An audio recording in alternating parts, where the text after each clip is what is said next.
ബഹുമാനപ്പെട്ട സ്പീക്കർ, കേരളത്തിൻ്റെ ധനകാര്യ വകുപ്പ് അങ്ങേയറ്റം ചാരുതയോടുകൂടി മുന്നോട്ട് നയിച്ച ബഹുമാനപ്പെട്ട ധനമന്ത്രിയെ ഞാൻ പ്രത്യേകമായിട്ട് അഭിനന്ദിക്കുകയാണ്.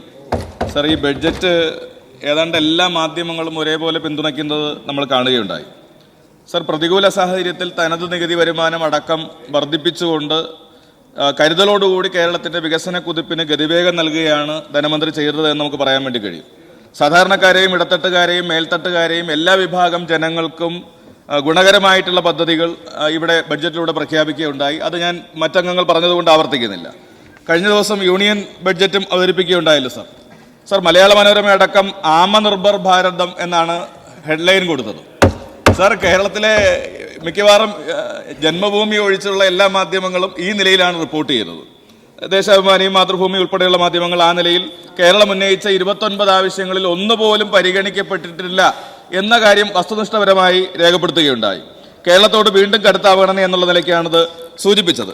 എന്നാൽ ജന്മഭൂമി പറഞ്ഞത് എന്താ സാർ? ഇതൊരു അവതരിപ്പിച്ചത് സംസ്ഥാന ബഡ്ജറ്റ് അല്ല എന്നാണ് അവരുടെ എഡിറ്റോറിയൽ പറഞ്ഞത്. ഇന്ത്യയിലെ മറ്റ് സംസ്ഥാനങ്ങൾക്ക് പദ്ധതികൾ വാരിക്കോരി കൊടുക്കുമ്പോൾ കേരളത്തിന്റെ കാര്യം പറയുമ്പോൾ ജന്മഭൂമി പറയുന്നു ഇത് സംസ്ഥാന ബഡ്ജറ്റ് അല്ല, കേരളത്തെക്കുറിച്ച് പരാമർശിക്കാൻ എന്നുള്ള നിലയ്ക്ക് പറയുന്ന ഒരു സ്ഥിതിയാണ് സാർ കാണുന്നത്. സാർ, അപ്പോൾ കേരളത്തോടുള്ള അവഗണന കേരളത്തിലെ ജനങ്ങൾ നന്നായി മനസ്സിലാക്കിയിട്ടുണ്ട് എന്നുള്ളത് കാണണം. കഴിഞ്ഞ നഗരസഭ ഇലക്ഷൻ അടക്കമുള്ള കാര്യങ്ങളിൽ വന്നപ്പോൾ ഇവിടെ പ്രധാനമന്ത്രി അടക്കം കൊണ്ടുവന്ന് തലസ്ഥാന നഗരത്തിന്റെ വികസന രൂപരേഖ സമർപ്പിക്കും എന്നാണ് പറഞ്ഞത്. പ്രധാനമന്ത്രി വന്നിട്ട് പോയി, ഒരു രേഖയും സമർപ്പിച്ചില്ല സാർ. സാധാരണ നമുക്കെല്ലാവർക്കും അറിയാം, ഒരു നഗരപ്രദേശത്തിന്റെ രൂപരേഖ സമർപ്പിക്കാൻ പ്രധാനമന്ത്രി വരുന്നു എന്ന് പറയത്തക്ക നിലയിലുള്ള വിഡിത്തം പുലമ്പുന്നവരായി ഈ നാട്ടിലെ BJP-ക്കാർ മാറിയിരിക്കുകയാണ് സാർ. നമ്മളൊരു കൈരേഖയാണ് കാണിച്ചത്, ഇതാണ് ആ വികസനത്തിന്റെ രൂപരേഖ. ചില ആളുകൾ കാണിച്ചു പുതിയ മേയറുടെ നീല നിറത്തിലുള്ള ഒരു പ്രിന്ററിലൂടെ വരുന്ന ഔട്ട് കാണിച്ചിട്ട് ഇതാണ് വികസനത്തിന്റെ രൂപരേഖ, ബ്ലൂ പ്രിന്റ് എന്ന് കാണിക്കുന്ന ഒരു സ്ഥിതി വരികയുണ്ടായി സാർ. സാർ, പ്രാഥമികമായി പോലും ഒരു നഗരഭരണത്തിൽ കേന്ദ്ര ഗവൺമെന്റിന് നേരിട്ട് പദ്ധതികൾ സമർപ്പിക്കാൻ വേണ്ടി കഴിയുമോ? ഫെഡറൽ സംവിധാനത്തിൽ സംസ്ഥാന ഗവൺമെന്റ് മുഖാന്തരമാണ് ഇത്തരം കാര്യങ്ങൾ അവതരിപ്പിക്കേണ്ടത്. അതുപോലും ജനങ്ങളെ തെറ്റിദ്ധരിപ്പിക്കാൻ വേണ്ടി പ്രയോജനപ്പെടുത്തുന്നവരായി ഈ നാട്ടിലെ BJP-ക്കാർ മാറുന്നു എന്നുള്ള ചിത്രം നമ്മൾ കാണണ്ടേ സാർ?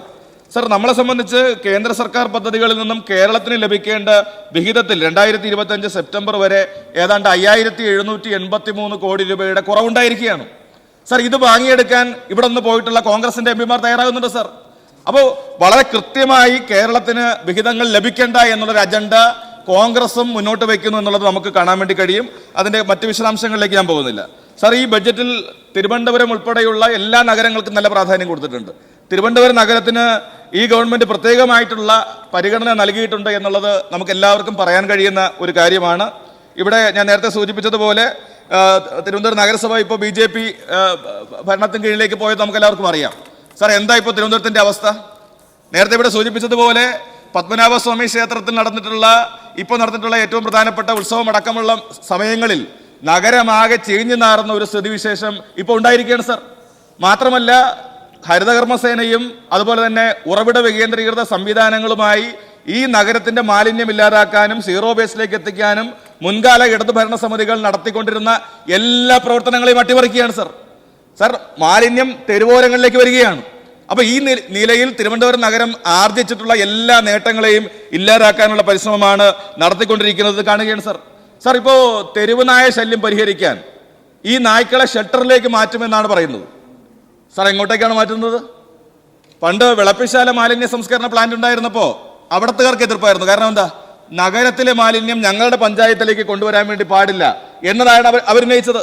സാർ, ഞാൻ മേയറായ ഘട്ടത്തിൽ അവർക്ക് വാക്ക് കൊടുത്തു, ഞങ്ങളുടെ മാലിന്യം അങ്ങോട്ടേക്ക് ഞങ്ങൾ കൊണ്ടുവരുന്നില്ല, നിങ്ങൾ പേടിക്കേണ്ട, വിളപ്പിശാലയിലേക്ക് ഞങ്ങൾ ഇനി വന്ന് തുറക്കാൻ വേണ്ടി ശ്രമിക്കുന്നില്ല എന്ന് പറയുമ്പോഴാണ് അവർക്ക് ആശ്വാസമായത്. ഇപ്പൊ കാണുന്നത് സാർ, ഇവിടെ നിന്ന് പിടിക്കുന്ന നായ്ക്കളെ അടക്കം ആ പാവപ്പെട്ട പഞ്ചായത്ത് പ്രദേശത്തേക്ക് കരിങ്കുളത്തേക്ക് കൊണ്ടുപോയി അവിടുത്തെ ആളുകൾക്ക് ബുദ്ധിമുട്ടുണ്ടാക്കാൻ വേണ്ടി ശ്രമിക്കുകയാണ്. അപ്പോൾ ഇവർ നടപ്പാക്കാൻ വേണ്ടി ശ്രമിക്കുന്നത് ഈ നിലയിൽ നഗരത്തിന്റെ മാലിന്യം കൊണ്ടുപോയി വേറെ എവിടെയെങ്കിലും ഡംപ് ചെയ്യുക എന്നുള്ള നയമാണ് ഇവിടുത്തെ BJP ഭരണസമിതി സ്വീകരിക്കുന്നത് എന്നുള്ളത് നമുക്ക് കാണാൻ വേണ്ടി കഴിയും സാർ. സാർ, നമ്മുടെ നഗരങ്ങളെ സംബന്ധിച്ച് പറയുമ്പോൾ ഈ ബഡ്ജറ്റിൽ ഒരു നിർദ്ദേശം മുന്നോട്ട് വയ്ക്കുകയാണ്. ഇപ്പോൾ നമ്മുടെ വാസയോഗ്യവും ഹരിതാഭവുമായിട്ടുള്ള വാക്കിംഗ് ഫ്രണ്ട്ലിയും ആക്കുന്നതിന്, ഉയർന്ന ജീവിത നിലവാരം ഉറപ്പാക്കുന്നതിന് കേരള സ്റ്റേറ്റ് ഡിസൈൻ പോളിസി നമ്മുടെ ബഡ്ജറ്റിലൂടെ പറയുകയുണ്ടായി. Sir, Kerala state design council ഈ നയം നടപ്പാക്കുന്നതിന് ആർക്കിടെക്റ്റുകളെ എംപാനൽ ചെയ്ത് ഇവരുടെ സഹായത്തോടു കൂടി ജനപ്രതിനിധികൾക്ക് ഈ കാര്യങ്ങൾ ഇടപെടാൻ വേണ്ടി കഴിയുകയാണ്. ബഹുമാനപ്പെട്ട ധനമന്ത്രിയോട് എനിക്ക് അഭ്യർത്ഥിക്കാനുള്ളത്, ഈ ഒരു കാര്യം ജനപ്രതിനിധികൾ വളരെ നാളുകളായി ആവശ്യപ്പെട്ടു. പ്രത്യേകിച്ച് നഗരമേഖലകളിൽ ഒരു ഡിസൈൻ പോളിസിയുടെ അടിസ്ഥാനത്തിൽ മുന്നോട്ട് പോകുന്നതായിരിക്കും ഭാവി വികസനത്തിന് ഗുണകരമായി മാറുക.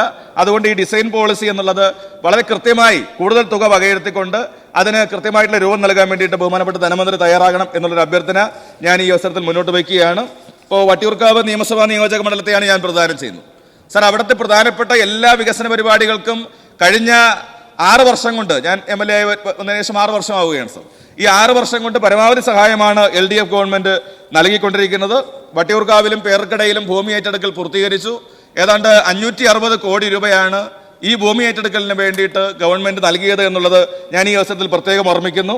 അവിടെ പേർക്കടയുടെ ഉൾപ്പെടെ വട്ടിയൂർക്കാവ് ഉൾപ്പെടെ ടെൻഡർ നടപടികൾ പൂർത്തീകരിച്ച് നിർമ്മാണ ഘട്ടത്തിലേക്ക് പോവുകയാണ്.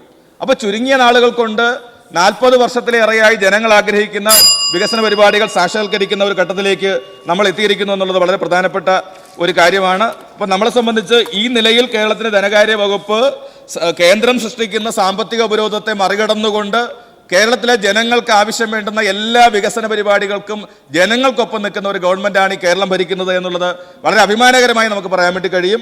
കേരളത്തിലെ 140 നിയമസഭാ നിയോജക മണ്ഡലങ്ങളിലും വികസനം കൊണ്ടുവരാൻ ഈ ഗവൺമെന്റിന്റെ കാലത്ത് കഴിഞ്ഞിട്ടുണ്ട്. സ്വാഭാവികമായിട്ടും കേരളത്തിലെ ജനങ്ങൾ ഒരു വികസന തുടർച്ച ആഗ്രഹിക്കുകയാണ്.